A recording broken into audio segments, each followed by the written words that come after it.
Ng'aragu nene riu niyo ikũrĩire maitho Aikari ya mwena wa Salama kaunti-ini ya Laikipia thutha wa njogu gukorwo ihithukĩire migunda na kuhangia mimera na njĩra nene. Tukaamka, zilikuwa ndovu 9, tukaanza kupiga madebe, tukazifukuza, zikaingia kwa shamba, zikaharibu mandizi.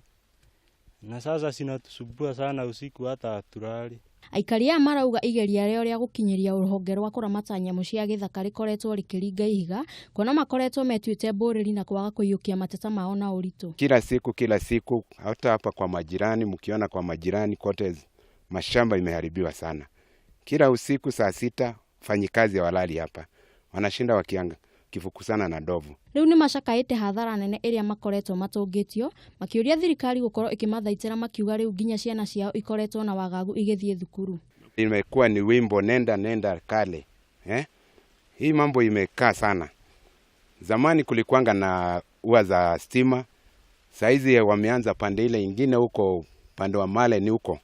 Lakini pande hii ya Salama hawajaifikiria atakuja. Hata kukiwaambia waje waangalie kule ndovu zinaharibu mashamba hawaji. Dr. Margaret Mwakima uria niwe mwandiki mukaru rũhonge-inĩ rwa ũgendi nĩ aranĩire itemi rĩa thirikari. Handũ-inĩ ha Kameme TV, njĩtagwo Njoki wa Ngũgĩ.